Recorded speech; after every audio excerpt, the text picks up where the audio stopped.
James Franklin out at Penn State. The Red River goes burnt orange, and Indiana just might win the Natty. All that next. 4th and 1 podcast. Did we just see everything we just saw?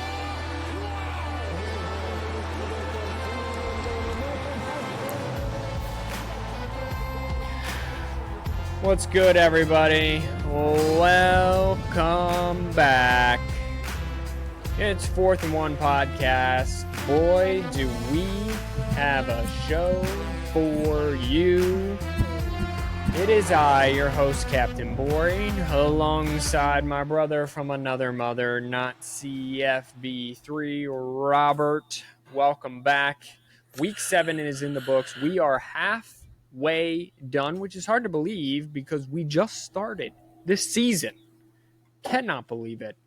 But it's been an exciting 7 weeks. It gets more and more exciting by the week. Week 7 was one of the wildest weekends, not only because of some of the results that were on hand, but also because of what happened after the results. So why don't we just go ahead and start right there with the elephant right in the room, and that is the James Franklin firing. James Franklin has been relieved of his duties at Penn State following a 22-21 loss to Northwestern. Penn State's third straight loss in the season. This comes off the heels just 15 days after a loss in a game where he was leading in overtime the number 3 team in the country, the Oregon Ducks. So, I will hold this line. Robert, I'm going to get your thoughts for the people, but I'm going to hold this line real quick. Go listen to my reaction podcast for the Week 7. This was not on it because that broke right after. Here's where I stand. I don't think Franklin should have been fired. Thought he should have been given a long leash. However, this firing was not because he lost 3 straight in 2025. This firing is because he's 1-10 versus Ohio State and 3-7 versus Michigan. And he's only won 4 top 10 matchup games. So, Robert, what do you think of Penn State letting James Franklin go? I'm back now. When it comes to Franklin, it makes sense that he was let go, but I think it was an abrupt let go. The record is kind of the proof that they kind of needed that he just wasn't getting it done for a team and fan base that thinks they are the greatest gift of God in college football. I would have thought that they would have fired Cole Nickey first, though, which was kind of my stance, was fire your OC first. If it still gets worse, then fire Franklin at the end of the season. At least his buyout would have been a little less. But, I mean, proof's in the pudding when you're not beating your rivals. Because, Penn State really only has like one rival. But hate to see him go, but love to see him leave, He was 4-21 against AP top 10 opponents. Versus top 5, he was 1-15. His record against Ohio State and Michigan was not good. Like I said, he was 4-17. His home record versus top 10 teams was like 1-8. So it wasn't great. Robert, I agree with you. I even had in my notes, and again, I took my note. I kind of take my notes all day Saturday as the games kind of finish up. And my note before he got fired was, Franklin might not get fired, but the OC definitely is, right? Well, he got fired. Cole Nickey stays on, at least for now. So, again, I don't think that he got fired for 3 straight losses. I think that this was just kind of overtime. I think it run its course. I watched the press conferences. There was no hoorah-rah speech. He either knew this firing was coming or he was just over it, right? This reminded me a lot of the 2007 Michigan season. Michigan had all this returning talent. Close win, just minutes away from the national championship, only lost to Ohio State by 3 that year. It was a 1v2 matchup. It was awesome. Comes back, lose to App State. That's basically UCLA. Then Michigan gets dog walked the next week by Oregon. That's the next week, UCLA, right? But it's worse because it's UCLA, right? Right. So it's just a whole big pot of soup that just got stirred up. Robert, to your point, I brought up that analogy, and you're like, yeah, but then Michigan at least went on a run. They finished 9-3 that year, right? Or 8-4, whatever it was. I think it was 9-3, but it was like the teams that Michigan lost to at 8-4 makes more sense because it was Ohio State and Wisconsin they lost to. You're right. But like, other than the App State loss, which was bad, but App State still won like the FCS championship that year. Right. They lost to Oregon, who still finished okay. They lost to Wisconsin, who was still good in the Big Ten, and they lost to Ohio State, who finished very well in the Big Ten and nationally. Right. And they beat Penn State that year. Yeah. And Penn State was ranked. I think they were a top 5 team in the country at that point in time, right? Definitely top 10, might have been top 5. But even when Michigan was down, they still found a way to beat Penn State. Right. They relied. So, I think this firing, he lost the locker room. I really do. Whether it was the entire locker room, some of it, the message wasn't getting home. I've never really called for coach firing unless if I feel like they have lost a locker room. And I can only do that based on their interviews, right? Their media days, their media personnel. What I saw in post-game from James Franklin, he lost the locker room.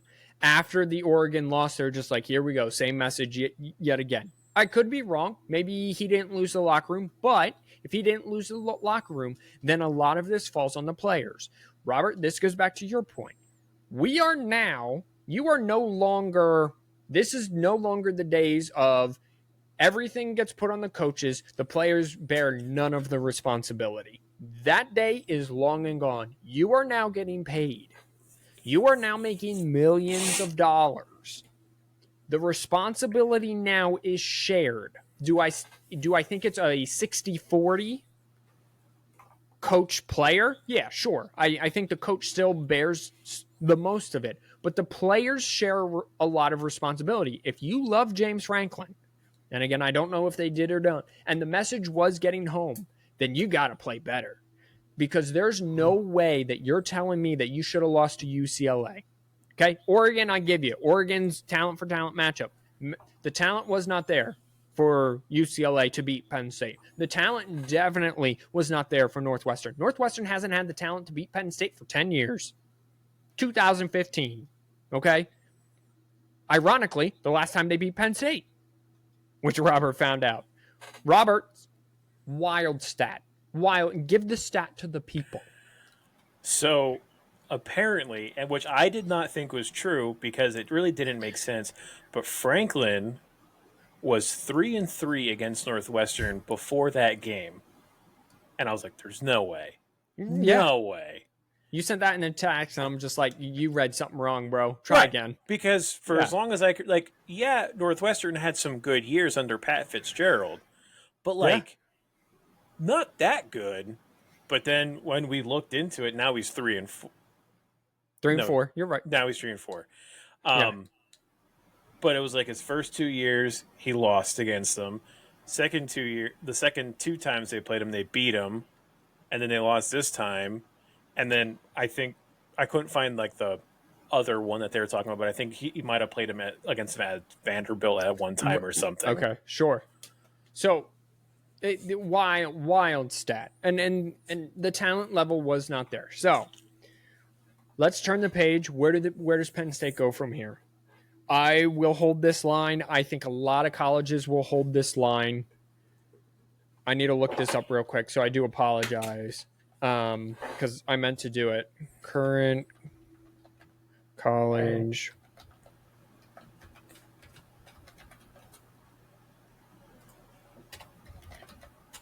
I wonder if Big Noon Kickoff will not be Penn State, Ohio State now. Well, I don't see how you can, right? Nebraska, Is it USC, it's in Columbus, yeah. Oh, okay.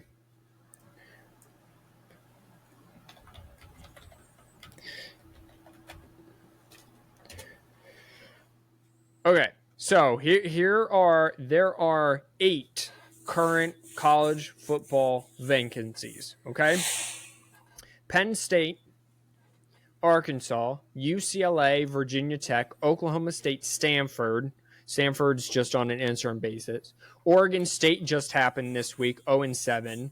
And then UAB, Trent Dilfer was also out. So I apologize for that brief kind of moment of silence. It's great podcasting. My producer, who normally doesn't look stuff up, AKA isn't here anyway, so it doesn't really matter. So where do we go from here? Because I have stated that Penn State, Arkansas, UCLA, Virginia Tech, all of these programs are going to start with one call. I think we all agree, you and me, and by all of us, I mean you and me, Robert, Florida job's coming open this season. Napier lost again. I mean, it has to. If not now, then when? Right. The calls are going to start with Kirk Cignetti. Kirk Cignetti is not going to take a call till mid-December, right? So, assuming Cignetti is off the table, and I would say that he is, because I would make the argument, why can't you win a national championship now at Indiana? The only thing that used to be difference between Indiana, Penn State, Arkansas, UCLA, places like that, was money. Money's the same now, right? Indiana's investing in coordinators, investing in strength coaches, investing in players, everything. Cignetti has completely changed the culture. Indiana, after this performance, we'll get into that in just a minute, can win a national championship at Indiana. So, who's the next coach at Penn State? It's a great question. I mean, actually, someone that we haven't really talked about, and I thought about it, and then I was like, oh, maybe not. You know, there is a coach that was at Duke that was a coach, bringing Manny Diaz back. Could do that. The possibilities are kind of open. I mean, obviously they're open for Penn State because Penn State, like it or not, their boosters have to grow out of being the old-ass white men that they are and start shoveling money into every orifice that is out there. Like, to be honest, call Dabo. You know, it's not a bad option. You know, he's kind of getting run down at Clemson. You know, maybe he leaves there. Maybe he doesn't leave. You can always Simeon said about Dan Mullen, you can give him a call. You know, he's going to be pretty cheap. Do you call Shane Beamer?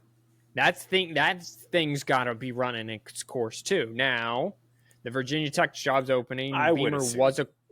Beamer was a coordinator there. His dad is a legendary coach there. I think Virginia Tech's got a call. Virginia Tech, I think, is going to open up the checkbook for Beamer. They'd be dumb not to. Virginia Tech is also committing a lot of money to athletics, specifically the football program, because it hadn't. And so now that it is, so again, checkbook open. The other thing you can do is say you're UCLA. First of all, UCLA's got to figure out the president. Who's ever going to interview for this job has to go to the president and AD, whoever, and say, are we committing to football financially or not? Because if the answer's no, UCLA is going nowhere. Old white men who listen to this podcast, I'm one of them. Money, if your program is not going to invest money into it, you're not winning a national championship. You're going to be Indiana of the 50 years prior, right? 50 years prior to this. There wasn't really money anywhere at that point. No, but that's except a specific SEC program, but we don't like to talk about that. But that's what I'm saying, right? Like that's what it's going to look at, right? Oh yeah, that like Indiana was so bad, so bad. They were 1-43 all time versus top 5 teams. Indiana and Vanderbilt were your teams where you pretty much went out there with your second string and just let it Easy go. win. Yeah. Yeah. For Yeah. the longest time. So, but do you go get, so if you're Penn State, Matt Rule is BFFs with the AD of Penn State. Did you know that? Yeah, but here's the thing with Matt Rule, though. So you go and they just talked about how Franklin can never win the big game. Matt Rule can't win. I mean, now granted, he's 5-1 this season, Right. Yeah. and his only loss is to Michigan. Very fitting that it was by 3 points. But again, Matt Rule's only good seasons are generally he really doesn't beat the good teams either. Yeah. And if it's anything like a 3-point game, they're going to lose it. So it's kind of you can make a play for him. You can make a play for anybody you want to, as long as you got deeper pockets than the other guy. Sure, but what it comes down to is how can you motivate kids? I mean, Matt Rule at least has motivated some kids to go to Nebraska, which I can't believe anyone wants to play football like in just the middle of nowhere, where the biggest thing going on in town is literally the football team. That hasn't been that great, but it's middle of Pennsylvania. Yeah. There's nothing. Yeah. Nothing. On top of a hill. Nothing. Literally, the stadium sits on at top of a hill. Yeah. And the game days, you can't drive around town. Yeah. No, you can't. It's horrible. Yeah. There's just nothing. That's why kids don't go, like, at least if you go to Pitt, you have the city of Pittsburgh. If you go to Penn, you can at least, or Temple, you can go around the city of Philadelphia. Highly do not recommend. Yeah, I was going to say not that you would want to, but but you still could. You can get a cheesesteak. State College. State College. We're going to look to the right. Trees. Trees. Trees. Trees. And you know what? It's going to take you 2 hours, no matter what way you look at it, to get any sort of, like, big town. So a lot of kids that come from like bigger cities, like there's no way you're going to get a kid from LA to show up. I honestly think so. Franklin was at Vanderbilt, had a very good run at Vanderbilt pre-NIL transfer portal, right?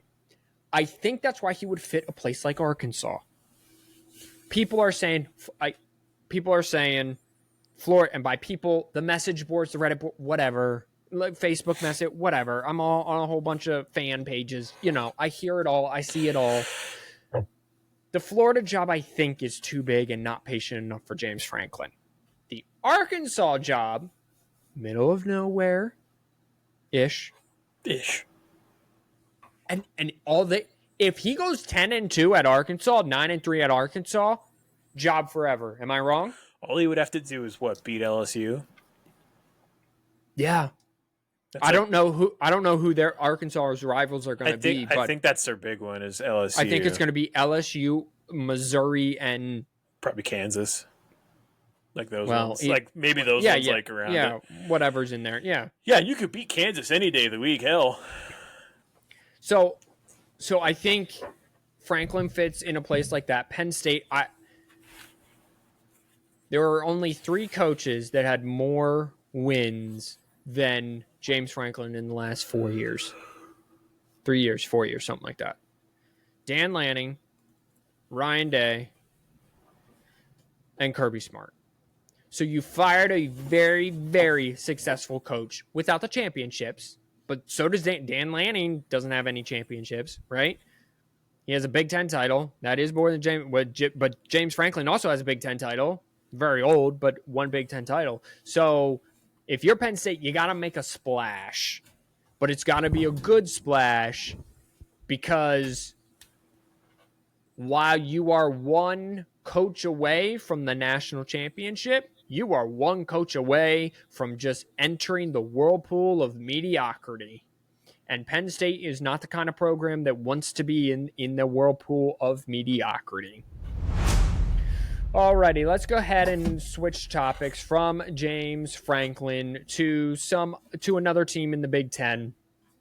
And that is the Indiana Hoosiers, who absolutely stole the show on Saturday by walking into number 3 Oregon and just beating them.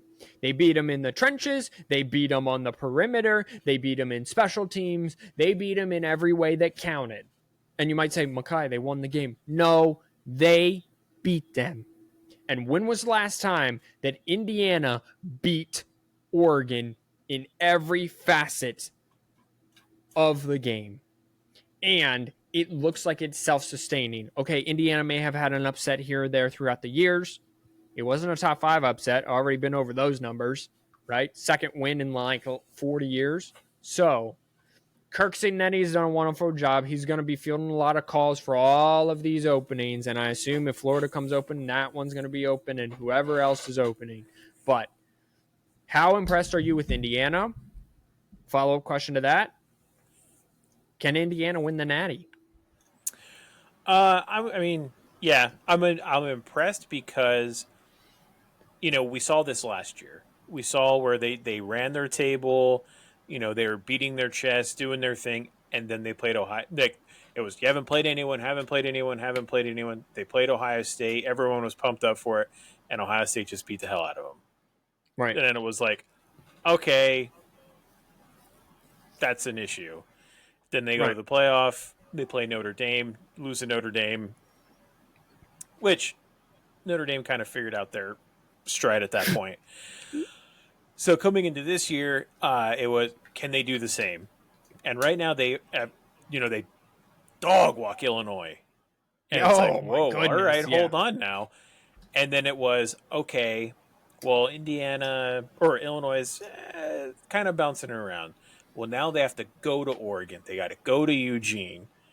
And let's see what they can do. And they win.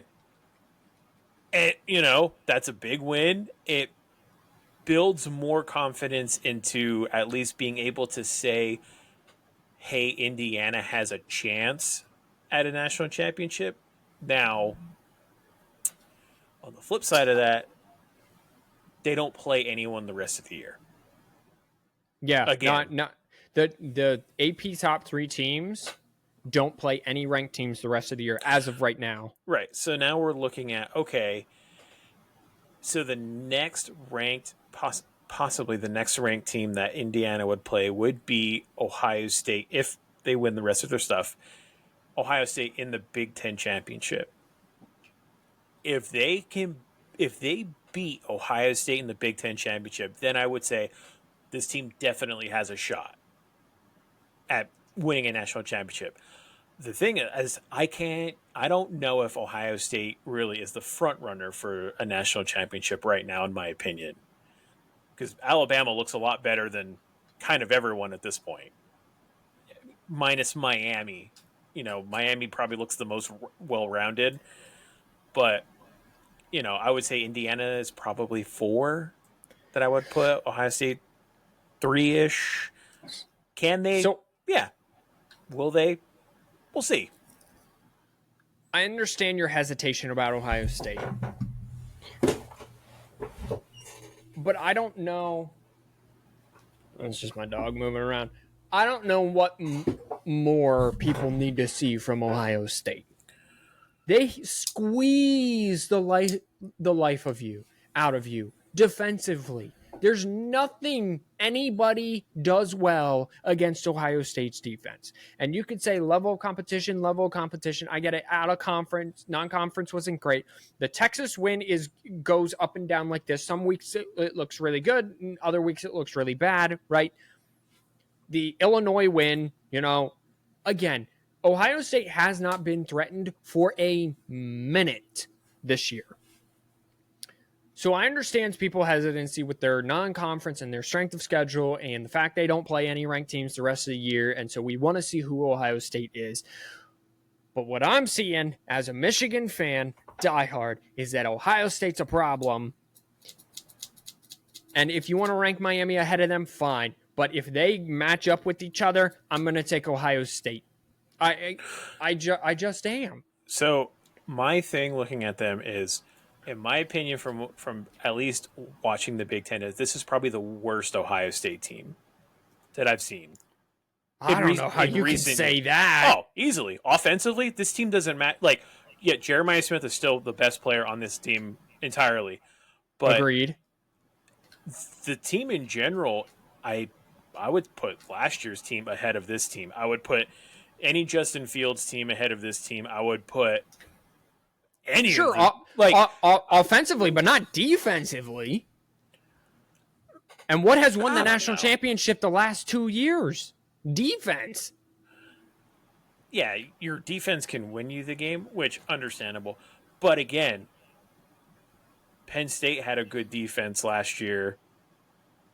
Didn't win the national because they don't. If Ohio State, and we'll see. We'll see how it goes. Yeah. Ohio State goes. Football. Oh yeah, Ohio State, they get matched up against Georgia. We're gonna find out how good their offense is, because if your offense can't score and you have to rely on your defense, yeah, Ohio State's defense is playing balls to the walls right now. Again, we're looking at kind of who, and you don't like talking about who they play, but you kind of have to when you look at them and you're like, yeah, the defense, Michigan's defense for how many years looked like world beaters 3/4 of the season, and then they would play Ohio State or somebody like around that equivalent, and they kind of work the ball down against Michigan, and you're like, oh, hold on now, like Michigan's defense has been ranked in the top 3 for how many years, but their offense wasn't, and Michigan would lose games because their offense. Christ, look at Michigan last year. Yeah.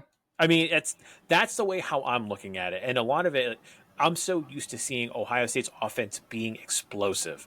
A 24-6 win over Washington never would happen in past years. 45-6, especially against a Washington team that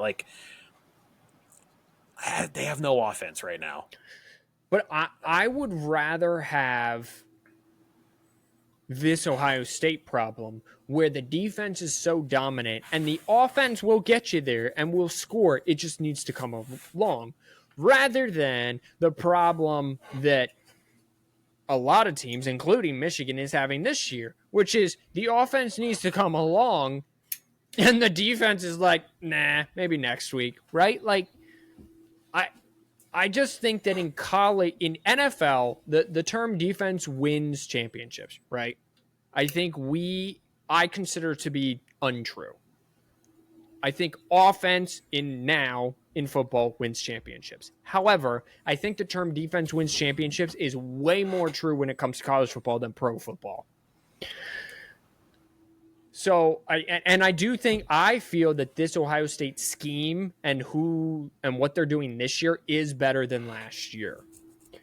Because if you look at how they ended the season, yeah, okay, but then they just kind of got on a roll late, but no one has threatened this Ohio State defense. Now again, we'll kind of see, and I would love to see an Indiana-Ohio State Big Ten matchup, and at this point in time, we're going to get that. And that'll be exciting. A little boring because we're mid-October and we're already calling Ohio State, Indiana for the Big Ten title. So more to come on this, but who would you take right now, Ohio State or Indiana? Let's close this topic with that question. Based off of play, probably Indiana. Okay. Indiana's offense looks more threatening than what I would say Ohio State's defense at this point. And I think Indiana's defense is good enough to hold Ohio State at least for a couple drives to where it almost turns into like the Oregon-Ohio State Rose Bowl. Sure. Kind of deal. Not that extreme, but buys them enough time to keep them alive. All right. Well, we'll see, right? That's the beauty about college football. Okay, so a team that I have in my top 5 contender list. I have Ohio State, I have Miami, I have Indiana, I have Ole Miss, and then I have this final team, and I will hold serve until they prove otherwise, and that is Indiana. Indiana went to Como, I guess they called it. Have you heard this be called Como? You said Indiana twice. I meant Alabama. That's my okay, last team. I'm like, I apologize. I was I like, apologize. What? My dyslexia taking over. So they walked in. Alabama walked into Columbia, Missouri, and got a 27-24 win, and really it was 27-17. So after getting dog walked by Florida State the first week, which that loss does not look too great right now because Florida State has lost 3 straight, the defense has come back around. Ty Simpson is looking like a number 1 overall draft pick sort of deal. Okay? The receivers coming around a little bit. Ryan Williams had a disappearing act on Saturday, yet again. So that's kind of concerning. But Alabama... Just Robert, I don't look too stupid when stuff like this happens. Yeah. When it comes to Ryan Williams. That's true. Because that's true. Now the next game against Tennessee, he'll probably go for 150 and a touchdown or 2. And then you got to be like... But then I'll be like, yeah, okay, he showed up. And then the next game, we're back here. Yeah, we're back here. So... my only concern with Alabama, they're 3-0 in the SEC, 5-1 overall, 5-game winning streak. My concern with Alabama is the lack of a running game outside of Jam Miller. They did not have a running game. They were outside the FBS top 100 in rushing per game until Jam Miller came back, and now he's bringing a little spark. They did run for $126, but only 2.9 yards a carry. So, where do you have... I'm going to pull up the SEC standings. Where do you have Alabama? And not in terms of standings because they are like at the top, right? They are technically third. They're behind Ole Miss, A&M. But here's the top of the SEC. Wow, they got a lot of teams ranked. Rightfully so or not is a podcast for another day. Ole Miss, Texas A&M, Alabama, Georgia. Let's just do those 4 because I don't believe LSU's offense is figured out. So where do you put Alabama in the midst of those 4? First. Okay. I would put them first. I think their defense, I think they have the best defense out of those 4. They've already proved it against Georgia. Obviously the biggest red flag is the lack of their run game. They can throw the ball. They throw that, they throw it wherever they need to throw it. But I don't think Ole Miss would probably be their biggest threat, mainly because they have a running quarterback. And if Alabama could figure out how to tackle, it's a different game. Because again, Missouri ran the ball effectively against them. Yeah, I mean, they ran for $163, 5.8 yards a carry. You are correct. And, I mean, it's getting past the first level into the second level. I mean, it's not like – I think their pass defense is a little better, but if Alabama comes across a team who has a running quarterback, which Bo I think was the leading rusher that game too. He was, yes, right. 61 yards. You're 2 for 2. Alabama really struggles against them. And, when they lost to Florida State, that was Castellano. They struggled with Pavia in the beginning of the game and then kind of put that one away. Who's the next rushing quarterback as Ole Miss is a little running kind of. So they have Jose Aguilar. I wouldn't say. Lenore Sellers at South Carolina. Then they get LSU, John Mateer. Well, if you make John Mateer throw the ball, apparently he doesn't know how to throw the damn ball anymore. Yeah, we'll get into that in just a second. And then Auburn with Jackson Arnold, who is not threatening anyone right now. Oh, right. The Auburn job could be coming open too. Yeah. Speaking of opening jobs, right? So I still have Ole Miss first, just because Trinidad Chambliss, man. And I know they came off a bye and they were 33-point favorites to Washington State, and they got a 3-point win at home. And now comes the big test, Georgia, this coming weekend. It is just something Their defense isn't half bad either. Again, they held LSU to 19 points, Tulane 10 points. Arkansas, yes, was a shootout. It's always a shootout with Arkansas for whatever reason. Ole Miss and Arkansas are just like, hey, want to score 1,000 points today? Let's do it. And then Washington State 21. They're doing enough, but Trinidad Chambliss just makes this offense go, and they can run and pass. And right now, it is the lack of running game outside of Jam Miller for Alabama that scares me the most. Yeah, and I mean, they almost lost him again. He had to leave. He had a concussion. So, I mean, it's not a. It's kind of like how we said about if anything happens to Drew Aller, Penn State's in trouble. Right.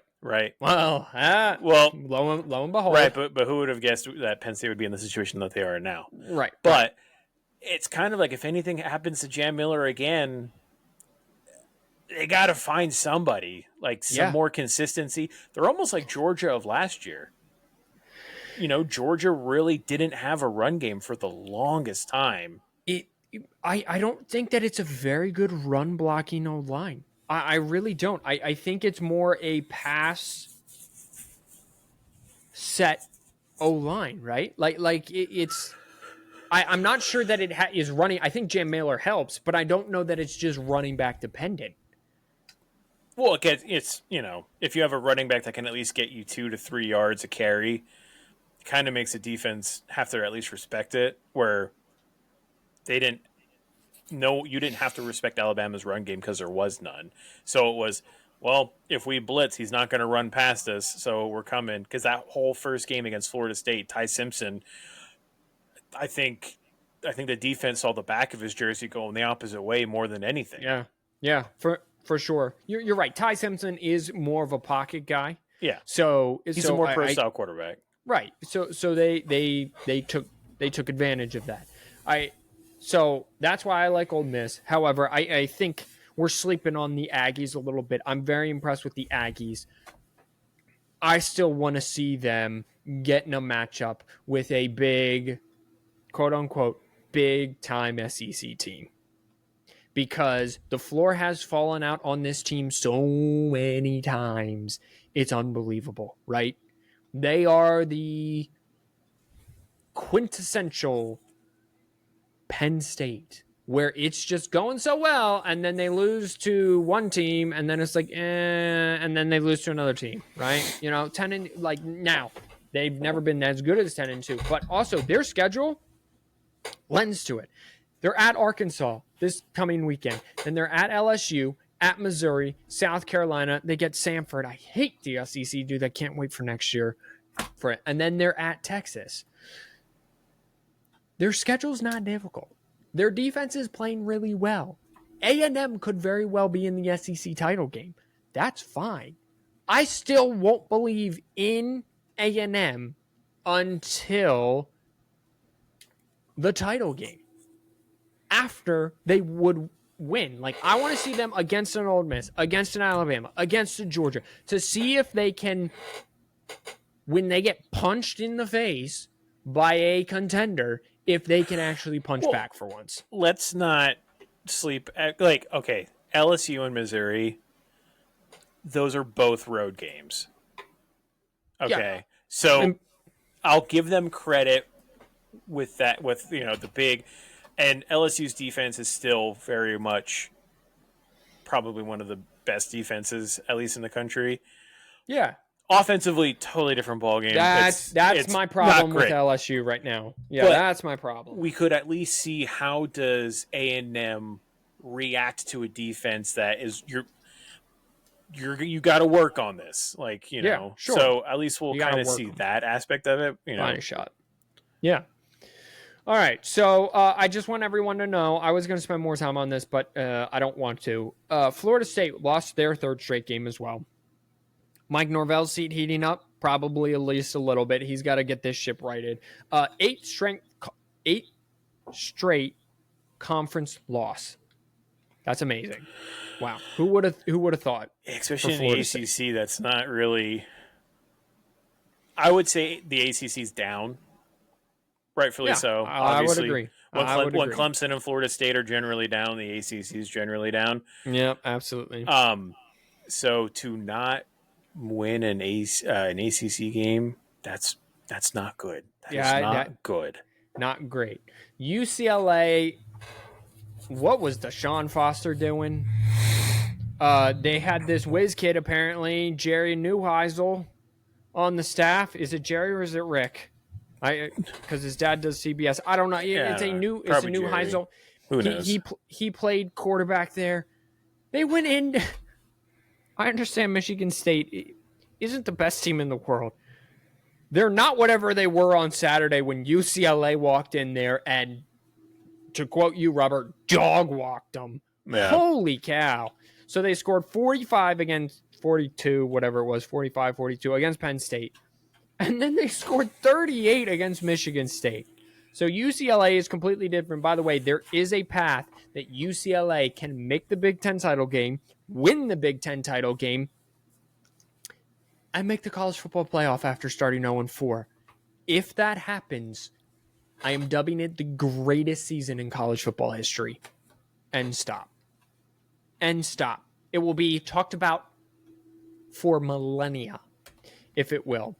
All right, the last major team I want to review before we get into the six-pack that is the games to be is the Oklahoma-Texas Red River rivalry. Texas went in there and dominated the game. If you think otherwise, do not at me. You know what? Actually, at the podcast down below, because that is exactly what happened. Sark got his guys motivated, got things going. Sorry, I was seeing if I had to play the national championship in the game tonight, but no, he can't play tonight. Texas went in there, not in there because it's played at a neutral site. Texas just dominated the game altogether. John Mateer, I think, came back a little early. Texas won in total yards. They won in rushing, 136-48. They won in penalties, time of possession, turnovers. They won all of it. John Mateer threw the ball up, did not look himself, maybe came back from injury a little early. Arch Manning managed the game. Finally, but he did it efficiently. No interceptions. He was 21-27 for 166. They ran the ball very well. Oklahoma still, outside of John Mateer, has zero running game. That's going to bite them in the butt. I think Oklahoma will be fine. I think they should be. Their defense is real good because this was a 4-point game. Oklahoma was actually leading 6-3 at halftime. This was a 4-point game then in the third quarter. Boring game. It was so boring. So it's a very unreal, yeah. Red River it's like the Red River rivalry, and a lot of times it's a shootout, and then it's like 6-3, and you're like, yeah. Yes, Texas has one great. SEC loss, so Texas is still in the SEC technically. What do we think of Oklahoma and Texas after Red River? I would say it is definitely a shocking outcome because I just assumed that Oklahoma was going to go in there and just beat down Texas because Texas hasn't looked impressive really at all. I think fairly certain everyone and their mother wrote off Arch Manning, and Texas's defense just kind of showed up. John Mateer throws 3 interceptions. You're not going to win a game that way. And Texas still essentially the offense did not look impressive, really at all. They ran the ball. They managed the game. They managed the game. They kind of just played a football game. A very un-SEC football game is kind of what they played. And that was like an old school, like Big 12, modern day Big 10 kind of football game. Yeah, for sure. So, do you think that either one of these teams makes the college football playoff?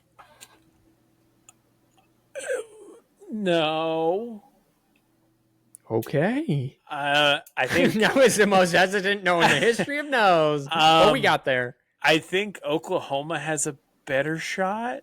I don't think Texas is. Well, Texas still has to play number 9. Well, regardless of rank, but they still have to play Georgia and they have to play Texas A&M.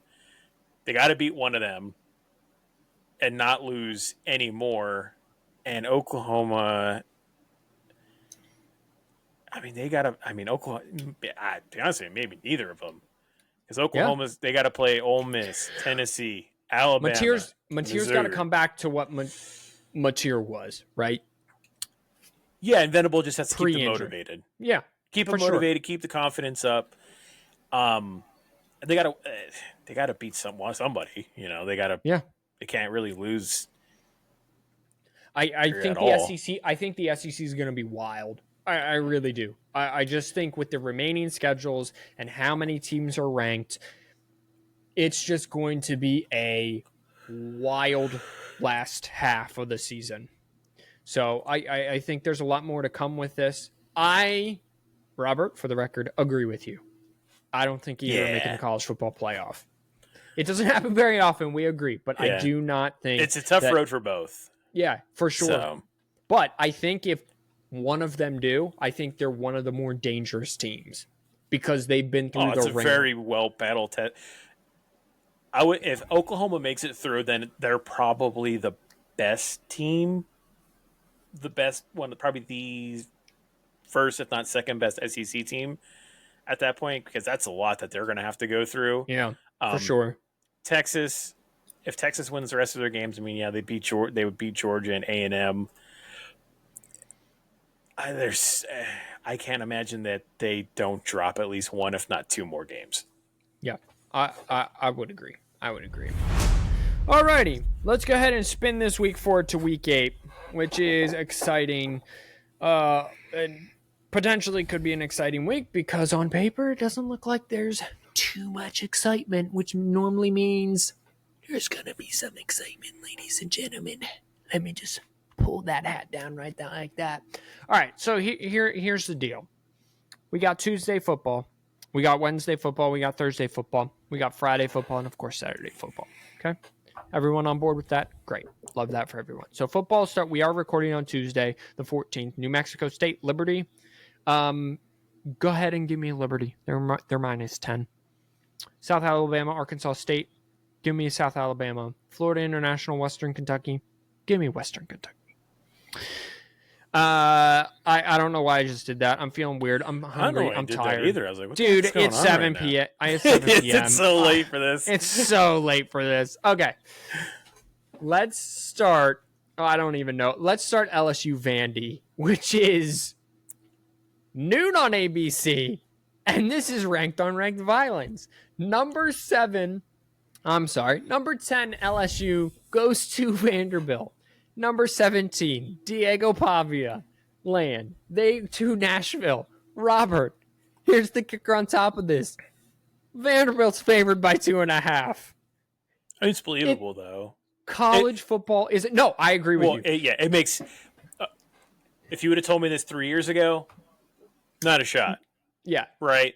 You're calling the mental institution, right? But now it's like, yeah, all right. After seeing how both teams have been playing last year, this year, it's like, all right.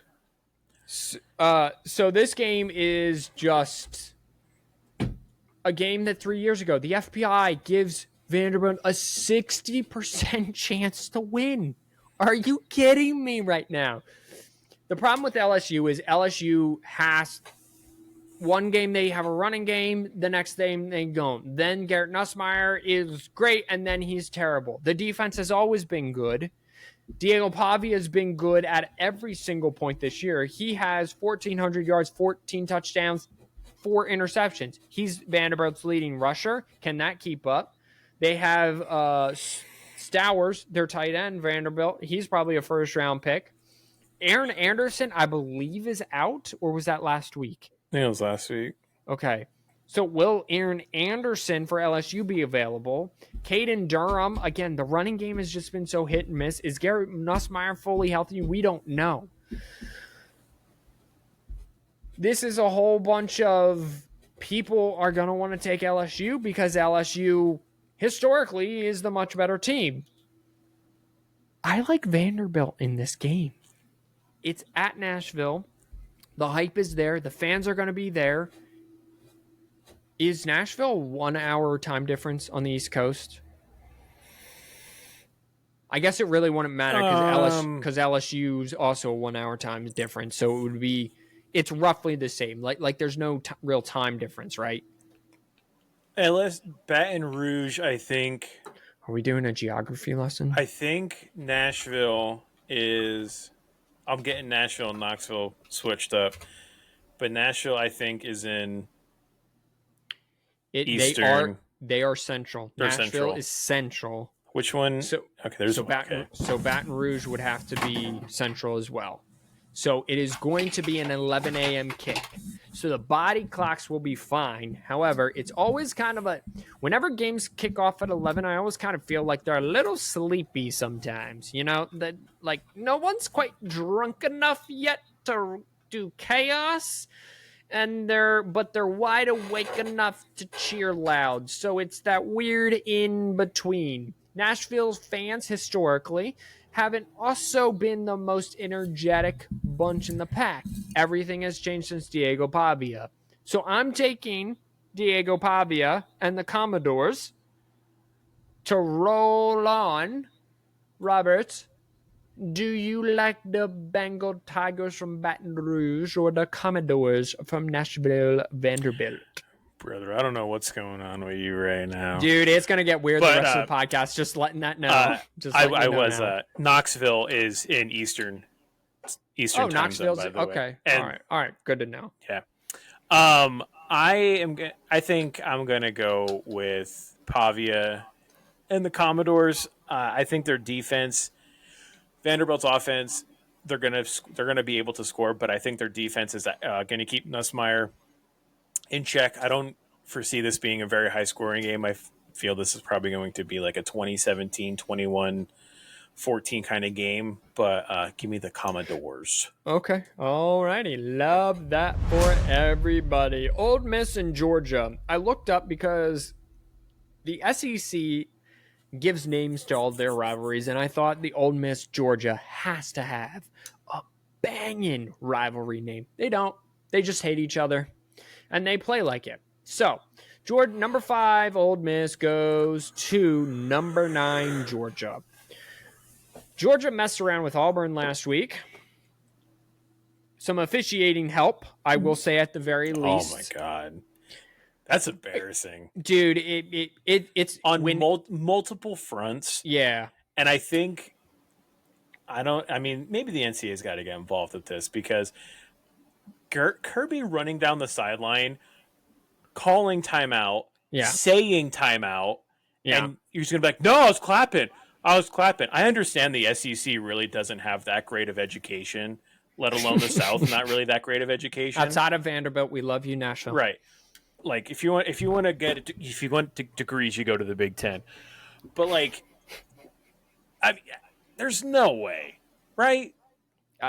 Dude, Auburn's about to go up 17-0, and you're like, no, that was a fumble. Like, so real quick, did they call that a touchdown or a fumble? Because I was watching the Michigan. They called it a fumble. Okay, because that changed everything. So here's the deal. I thought that they called it a touchdown and overturned it to a fumble. And I'm like, absolutely not, wrong call. The fact that they called it a fumble, I didn't think that there was enough evidence that they could change it to a touchdown. So I'm actually okay with them upholding the call on the field. I don't know if it was on the field. I thought you meant what did they call it? I don't know what they called it on the field. Okay. That was So okay, well then let me rephrase my statement.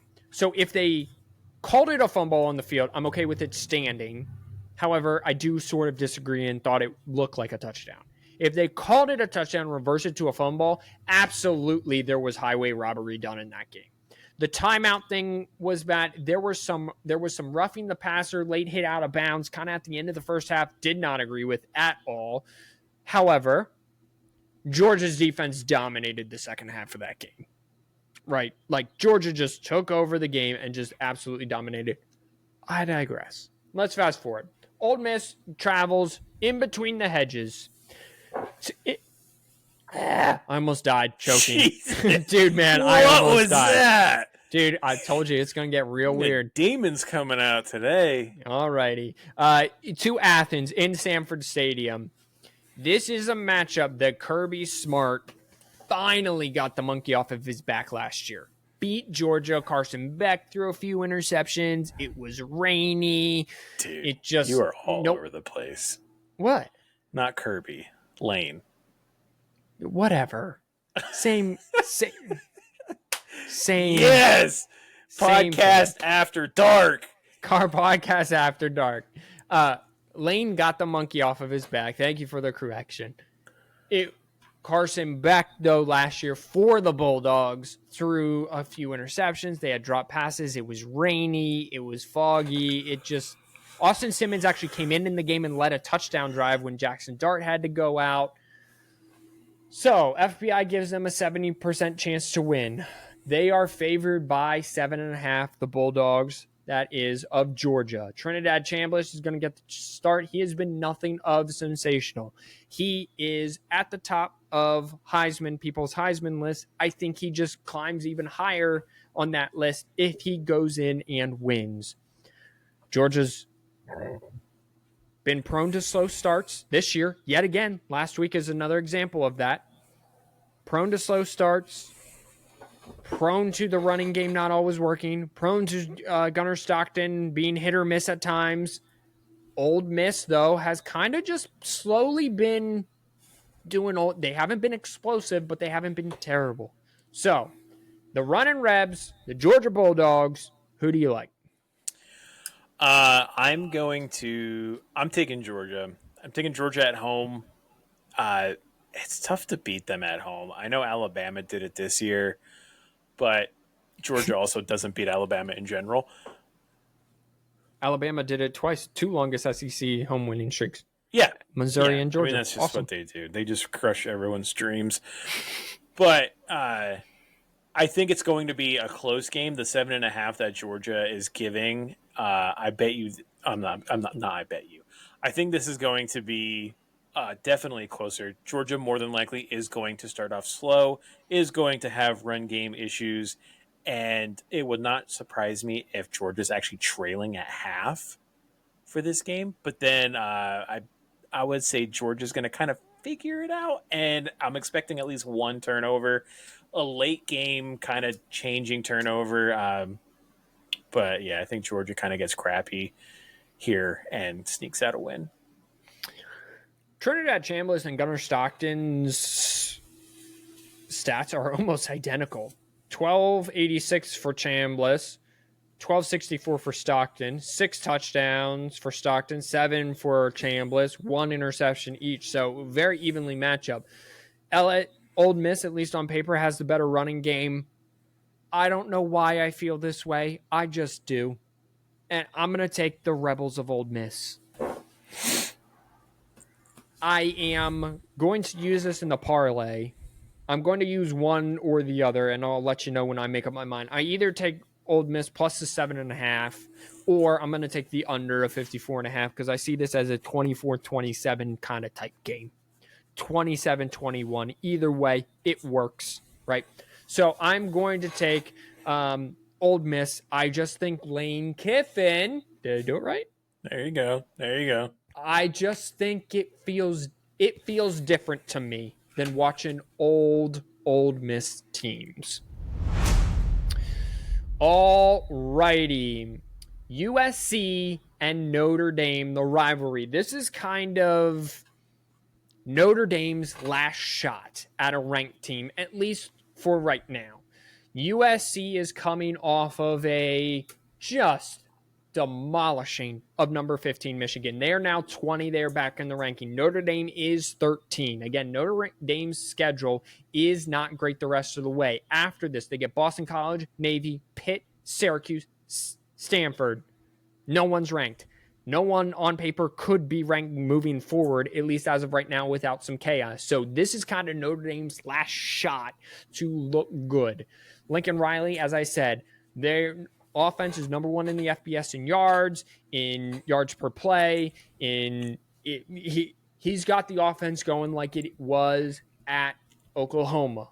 Defense, steady enough, better than it was at Oklahoma. I still don't believe too much. Notre Dame or Michigan had the running game going before Justin Haynes went out and the lead got too far away that they kind of had to rely on Underwood, and that didn't work well for them. Jade Mayava's playing on time and playing efficiently, but so is CJ Carr. Jordan Love's getting back to what he was last year. I like Notre Dame to win this because I think Notre Dame's defense is better outright. And I think Jeremiah, did I say Jordan Love? Yeah. I'm just letting you go. So Jeremiah Love, I think, runs for 100 yards. I think Notre Dame's defense takes care of things. I like Notre Dame to win this game. This is actually one that I'm using for my parlay thing, but this I feel like could potentially be kind of the best game of the weekend. I like USC in this game because I'm still like Notre Dame has, from the minute they started compared to now, we're kind of seeing how they were last year. You know, they lost that game, but then they kind of slowly figured it out. They got real sneaky under the radar, and that's kind of what Notre Dame is now. They, you know, CJ Carr has definitely figured it out. Jeremiah is getting a lot better. The defense is playing really good. This is their, as you said, it's their last chance. Really, is if they don't win this one, then they definitely don't have any ranked wins. And then the playoffs really look kind of far out of reach. This game obviously helps. And then with the way that the AP is, they win this game, they're probably going to jump to like 4 because they just give pull up 8 spots or you lose 8 spots. Who knows? But it's going to be a close game, which is why I'm just going to give the parlay now. The -8.5, I will take USC plus 8.5. I think this is actually a 3-point game. And it kind of will remind me of back when Brady Quinn, was Matt Leinart at that time when it was the old Bush push? Yeah. Like one of those kind of games. But I think I'm gonna go USC. Okay. All right. USC in a close one then. Yes. All right. Well, speaking of a close game, a 3-point game, a pick'em game, the Holy War. A game that people are saying online, why isn't game day there? 5-1 Utah Utes are 3.5-point favorites going on the road to number 15 and 6-0 BYU Cougars. Isn't this just awesome? If I'm being totally honest, I've watched 1 Utah game and 0 BYU games. So this is cool.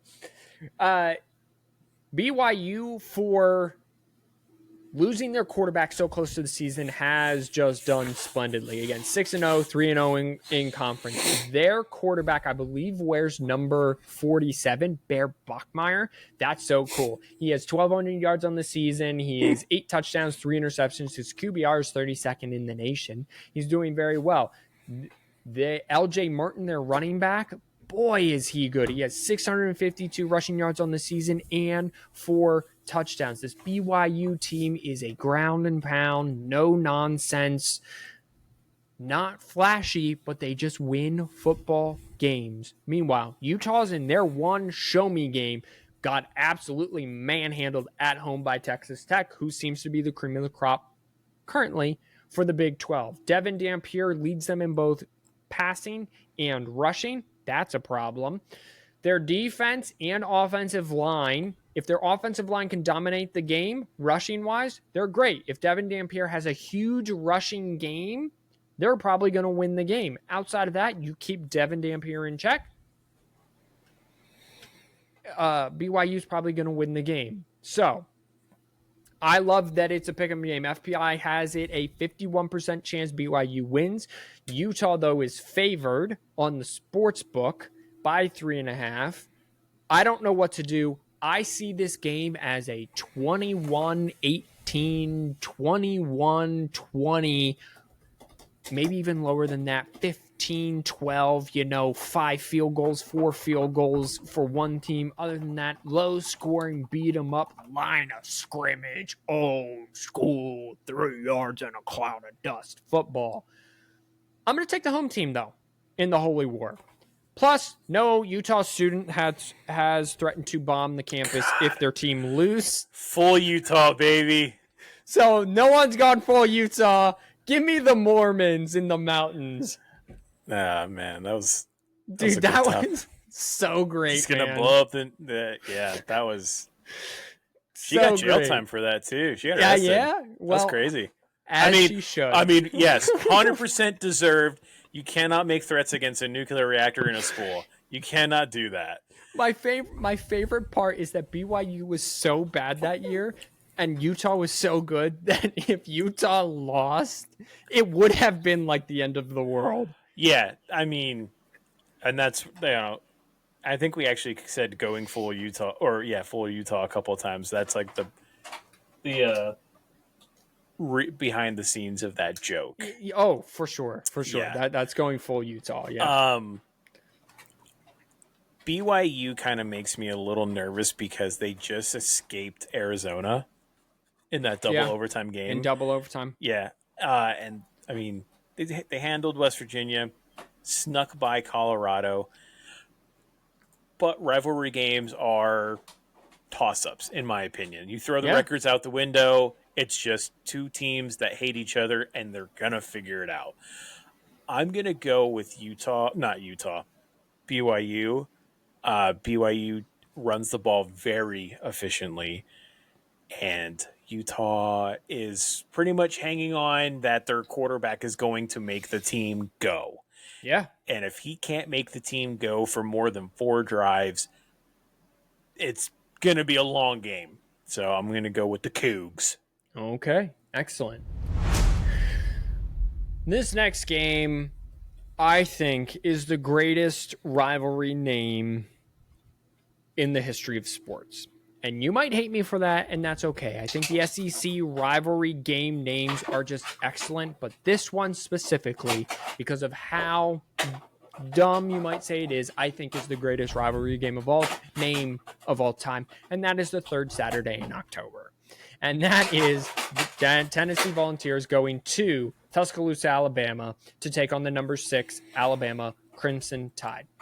Tennessee's 11. It's 11v6. I think it's going to be an excellent matchup. Here's the deal. The quarterback stats are very similar.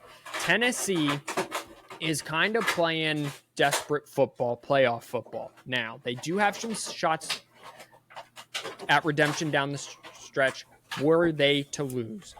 They have currently number 14 ranked Oklahoma and number 17 ranked Vanderbilt at the end of the season. But outside of that, they have Kentucky, bad. New Mexico State, not great. Out of conference, not great. And they're at Florida. Okay? So Tennessee kind of needs to win to keep their hopes alive. Meanwhile, Alabama, they still have LSU, Oklahoma. So they're also kind of in that boat. I started that by saying that, thought there was a third team. There isn't, but they do have to go to South Carolina. So they're both of these teams, a second loss could really kind of rock the boat. One of them is going to walk away with a second loss on the season. However, if Alabama loses, it's only their first SEC loss. This would be a second SEC loss to Tennessee, which would be a real kind of punch in the gut. Quarterback stats are very even on the season. Rushing stats, again, Tennessee has the advantage over Jam Miller, who missed the first couple weeks. Tennessee's kind of been looking better and better. However, overtime game against Mississippi State, 3-point game against Arkansas last week. Alabama's kind of rebounded nicely, but has been also playing close games. The spread is 7.5 again. The over-under's 58. I think we finally see, maybe not as high scoring as we did, when was that, 21? 22? Out of 22. That 42-45 game, whatever it was. But I do think that the over is in play here, and I do think we see a 31-35 type of game. I don't think Tennessee's defense is very good, and because of that, I am going to go with the Alabama Crimson Tide at home, because Georgia carved them up, and Georgia hasn't been looking like world beaters offensively. And meanwhile, Arkansas carved them up, Mississippi State carved them up, Tennessee, that is, and Georgia carved them up. Alabama's defense, I believe, is better. And because of that, I'm rolling with the Crimson Tide, but I do think it's closer than 7.5. I'm also going with Alabama. I think it's going to be a start to finish, just kind of control of the game for Alabama. I don't think Tennessee's really going to get themselves going. They might for the first drive, but I just think Alabama, I think, wins this one pretty handily by more than what I'm thinking they probably win by 14, 2 touchdowns.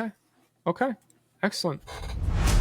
All right, and finally, I'm just putting this game in here because, honestly, I'm a Michigan fan and I want to talk about it. And most importantly, I just want to talk about the fact that I think Sharon Moore's seat is getting a little warm. And I say that because Michigan takes on Washington at home on noon. This is a big noon kickoff sort of deal. You can say what you want. Michigan and Washington both are in the play for the college football playoff, okay? Michigan's schedule is not terrible. Washington, Michigan State, Purdue, Northwestern, Maryland. Maryland's pretty good. And then finish at Ohio State. They run the table. What is she doing? She has a bottle that she's just tearing apart. All right, great. You know what? I love it. So Michigan runs the table. They're probably in. Washington, on the other hand, their schedule is very similar to Michigan's. It's Illinois, Wisconsin, Purdue, UCLA, who's looking a lot better, and Oregon. So they both have unranked and then finish with a top 10 matchup again, as of right now on paper. Big game opportunity for both to stay alive in the college football playoff. The number is Michigan minus 6.5.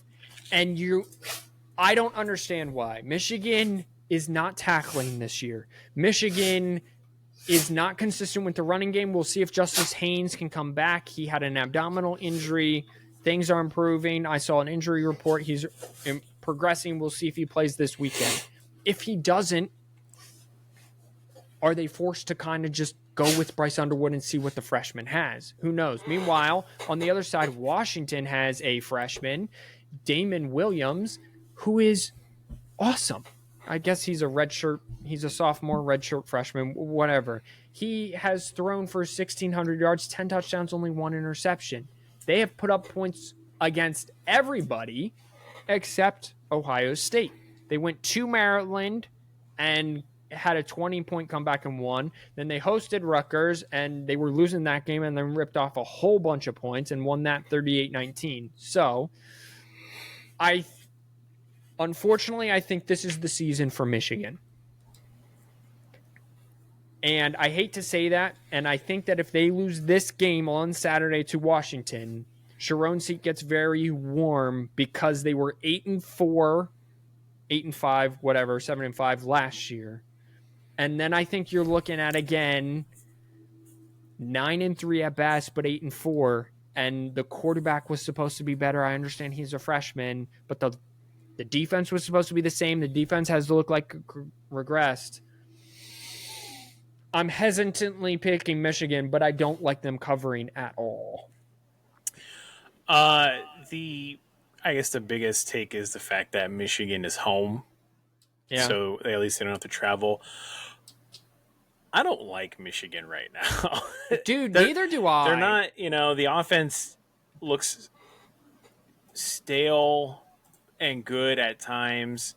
So it's kind of up and down. The defense that has looked pretty good. I sent a text message to you and Simeon right off the bat and said this is going to be a long day when I noticed that every corner, safety, and linebacker was dropping like 15 to 20 yards into zone coverage. And I want to say Nico's name, but it's Maeva. Dude, man. You know what I mean? Jaden Maeva. Yeah. I mean, all he had to do was throw it 5 yards, and then they would just continually miss tackles. Washington's going to come in there with a game plan to exploit Michigan's defense, and Michigan's coming back to being almost one-dimensional. So I'm gonna say Washington wins and beats Michigan at home. I think it's going to be close for most of the game, but I think Washington pulls away maybe by 10. Wow. Dude, his seat's going to get very, very warm if that happens. Yeah, and what doesn't help is the fact that he is that the games that Biff was there, Michigan looked better. Put together. More put together, and then when Sharon came back, they kind of didn't. So it's like someone's going to be in someone's ear and is going to come in like, someone's got to change, blah, blah, So, we'll see. Biff Poggi does bring that Harbaugh energy. Yeah. And again, I think the program's going to miss Harbaugh for a while. The problem is, can we get over Harbaugh? Right. He's not coming. He's not coming back. Can we keep the energy? I really thought Sharon Moore can still be the guy. Michigan might show up on Saturday and blow Washington out by 25. Do I think it's going to happen? No, I absolutely do not think it's going to happen. But I thought Sharon Moore was the guy to kind of contribute the Harbaugh funny goofiness, and it's just not that. Biff Poggi, though, I mean, he's calling people Batman and Superman and having people drug tested for being a superhero. It's the same, he's more Harbaugh-ish type, where Sharon's more straightforward. He's a coach. Yeah. He's the coach. He's not a locker room guy. I'm here for a job. You are all here for a job. Let's get the job done. Let's cut the shit. But I would think that would work more in this day and age in college football. But I guess not with this team, at least. Yeah, well, I guess in a way they're still kids. Yeah. So it's like when you mess around with them, give them goofy names, give them the stuff, the Harbaughisms and stuff like that. It kind of like loosens everyone up. Understandably, everyone's under a lot of pressure because everyone's getting paid to have a job, and some people aren't holding up their ends of the jobs. Don't want to name any names, Samaj Morgan, but poor Samaj. What are you gonna do? Robert, just real quick, we're gonna finish up the podcast here. My parlay. Yes. There are two teams, East Coast going West Coast. Yes. Florida State's minus 17.5. And then Maryland is underdogs to UCLA. I think it's 3.5. Do I take UCLA minus the points, or do I take Stanford plus the points? Because of our theory, whenever these East Coast teams go west, it's only a Big Ten theme. It's only a Big Ten thing. It's not an everyone thing for whatever reason. So Maryland, UCLA, then probably. Do I think about that? Should I do that? I'm on a losing streak. I need some help. Yeah, I mean, I'm kind of the only one that seems like to get the shit going. So, pardon my Portuguese, but yeah, how dare you? How dare? First of all, how dare you? You know what? I'm just gonna stick with my original plan. Everything's gonna be fine. If I get it wrong, am I gonna throw myself off a bridge? No, but I'm gonna think long and hard about it. But you will stub your toe. But I will stub myself. All right. Cheapest ticket, most expensive ticket. It looks like there are $6. You can go see Northern Illinois play Ohio on Saturday at 3:30. That game's on ESPN Plus if anyone has that. Temple's also playing Charlotte, speaking of Biff Poggi, his former team, so that is $6. In terms of the most expensive ticket, Michigan State at Indiana's $1.63. So that might be it. No, the Holy War is like 236 or whatever. Okay, I missed that because it's more at the bottom. Thank you, Robert. So it is 326. 326. Holy War, absolutely. Holy moly, Holy War. 326 is the most expensive ticket this weekend. Utah at BYU. Alrighty, game of the week. We are giving away money again. We are up to $60. Unbelievable. I'm going to make it the best rivalry name in all of sports, and that is the third Saturday in October. Pick the winner, Alabama, Tennessee. Please. And then potentially win some money. This is like a tank and a half of gas, a couple Yeah. burritos. Yeah. Depending on what beer you have, it's like a case of beer, maybe two. Yeah. At this point, if no one wins it at the end of the season, I'm probably just going to give it to my uncle, who has not participated, but has picked like 3 of the games correctly. He's commented. He knows that he's like, I don't have a PayPal account. I'm just going to say, for entertainment purposes, here's the thing. So, someone please take the money. And please be real. Please don't be spam. Okay? From the Philippines. Yeah. Please don't be spam. Comment down below. I'm not spam. And put your email and do your stuff. Anyway. Okay, so that's the game of the week. It is parlay time. We have gotten 2 in a row to start the season, and then we have just hit an absolute brick wall. Robert has been doing very well. He was the start of the slump, okay? He will admit that, but ever since, he's kind of been high, okay? So, meanwhile, I started very hot and now have gone very cold, okay? So, I've gone 3 in a row. Simeon has been all over the place. When he can't pick layups, he's terrible. Bad. Even when he does pick layups, he's wrong. So, he doesn't know what he's doing. So, what does he do? He dips back in the Tulane. One of his 3 wins has been Tulane, and he's going back to that bag. Why? I don't know. They're playing Army, and they're 9.5-point favorites, so he's just going to pick them again. 9.5. Tulane minus 9.5. At least it's not a layup, Rob.